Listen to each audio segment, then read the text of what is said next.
টানা 2 দিনের বৃষ্টিতে কুষ্টিয়ায় বেশিরভাগ সবজির দাম বেড়েছে। সবচেয়ে বেশি বেড়েছে কাঁচা মরিচের দাম। সরবরাহ কমের অজুহাতে বেড়েছে ডিমের দরও।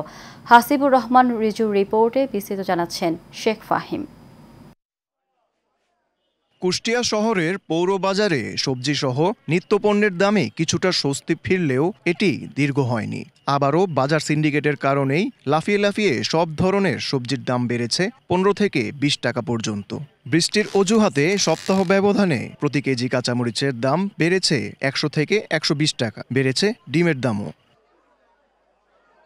কিছু অসাধু ব্যবসায়ী সিন্ডিকেট করে সবজিসহ নিত্যপণ্যের বাজারে হাতবদলের মাধ্যমেই বাড়িয়ে দেয় প্রতিটি পণ্যের দাম বলে অভিযোগ ক্রেতাদের।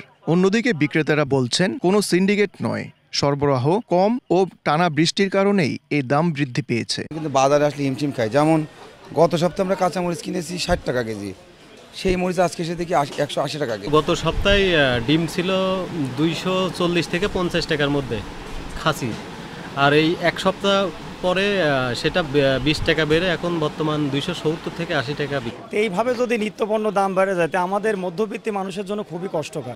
বাজার সিন্ডিকেট হয়তো হতে পারে, না হলে তো এত আপ ডাউন হয় না। এক সপ্তাহের ভিতরে নাই যাইতে দাম বাড়ার কারণে আমরা নিম্ন আয়ের মানুষ খুবই অস্বস্তিতে ভোগান্তিতে পড়েছে। বৃষ্টি হলে পারে গাছে সমস্যা হয়, মাল আমদানি কম হয়, আমদানি কম হওয়ার কারণে দাম বেড়ে যায়। এদিকে অসাধু কোনো ব্যবসায়ী দাম বৃদ্ধি করলে মোবাইল কোর্টের মাধ্যমে তাদের আইনগত ব্যবস্থা নেওয়ার আশ্বাস দেন এই কর্মকর্তা। যখনই বাজারে অস্থিতিশীল পরিবেশ সৃষ্টি হবে তখন কৃষি বিপণন অধিদপ্তর তার যে ডিপার্টমেন্টাল আইন রয়েছে, কৃষি বিপণন আইন 2018, কৃষি বিপণন নীতিমালা 2021, কৃষি বিপণন বিধি 2023, এটা কিন্তু কালের ইতিহাসে একটা যুগান্তকারী আইন এবং এটা মার্কেট ওরিয়েন্টেড আইন। এই আইনে সমস্ত বিষয়ে কাজ করা, সর্বদিকে কাজ করার সুযোগ রয়েছে, যেটাই আমরা এই প্রতিদিনকার মোবাইল কোর্টে কিন্তু অহরহ করছি। নিত্যপণ্যের দামে ঊর্ধ্বগতি রুখতে নিয়মিত বাজার মনিটরিংয়ের দাবি সচেতন মহলের।